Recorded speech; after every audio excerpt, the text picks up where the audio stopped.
What's up, you guys? Richie Valentine here, back with another video. And today I'm going to be doing a video on wound cleaning. Um, as being a one-wheel rider, it's only a matter of time before you fall and get an abrasion. And in my case, I landed on the same spot twice. That was my left elbow here. It looks pretty gnarly.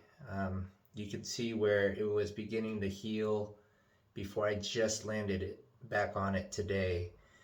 And the first time that happened was when I was walking my dog, who's only about a year old, and she cut left right in front of the board, and that made me fall.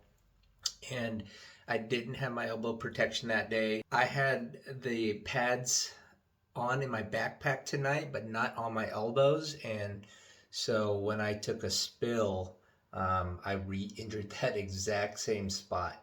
So we're gonna do a wound cleaning video, and I'm gonna show you how I clean it and how I bandage it up. So let's go ahead and take a look at our supplies. To start off, our supplies are gonna be antibacterial soap. We have hand sanitizer, a saline wound flush solution. We have a triple antibiotic ointment, which is also similar to Neosporin. This is more of a generic brand. We have our cotton tip applicators. You can use Q-tips, they work just as good. You have your gauze. We're going to use the gauze to clean the wound as well as to pat it dry. And of course, we have our bandage here. So let's go ahead and start by washing our hands.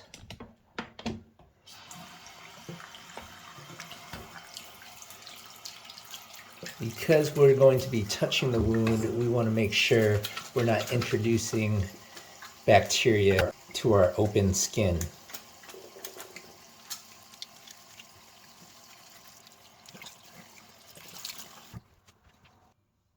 Now that we have our hands washed, we are now going to grab the saline solution here and just give the wound a wash.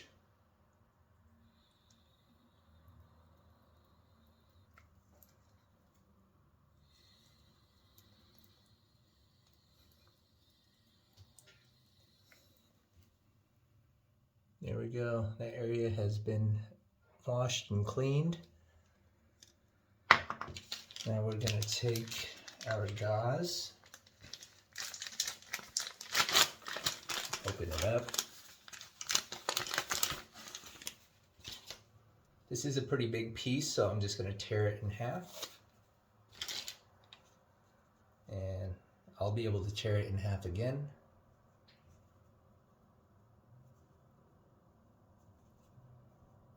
Actually, it's already split into two, so this will work. So next we're going to take our soap. It's nice to have the foam kind because it just lathers up really nicely.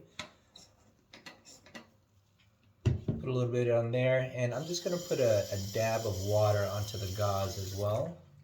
So it's wet and you got the soap on top. Just go ahead and give that a clean.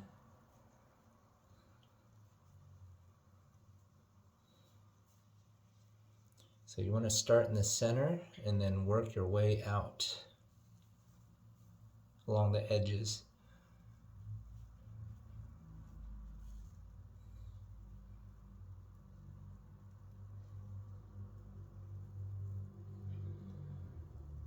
And not too much onto the gauze, which is good. I think the wound bed was mostly clean because I've been taking care of it.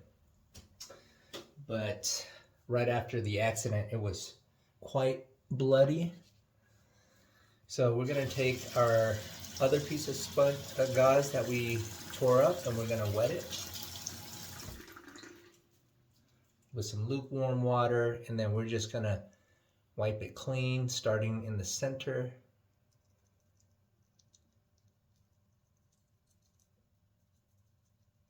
And then I'm going to flip it around and then work around the edges. And I try not to use the same surface twice.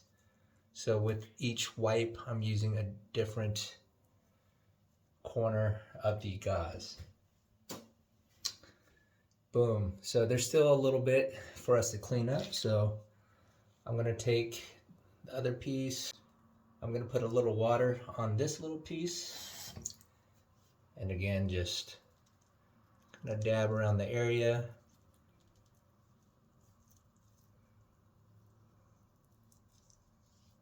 Clean that up.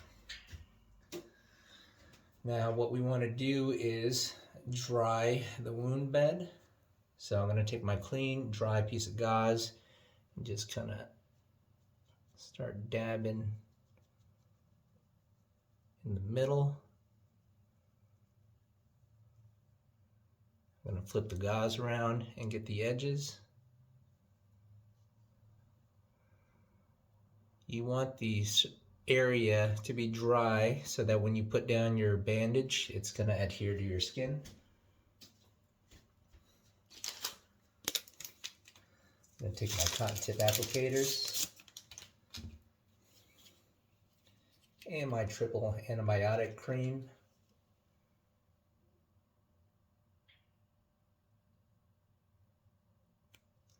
There we go. We've got about that much on the Q-tip.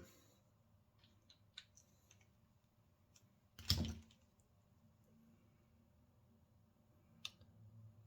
go ahead and put it right on there.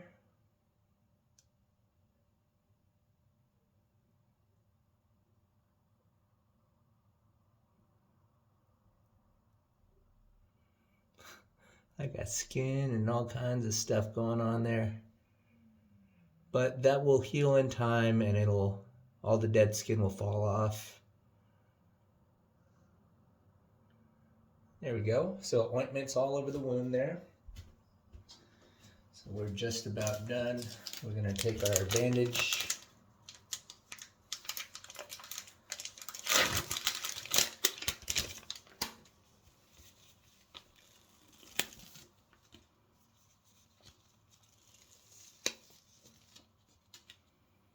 And stick it right over the wound.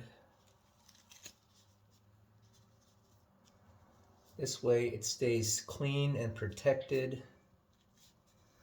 And you're going to do this basically every night until it starts to heal and the skin's not as sensitive and the bleeding stops. Alright guys, that was basically it. So that's how you rinse, wash, and dress a wound. And be sure to wear your protective gear whenever you're riding. Alright, Richie out.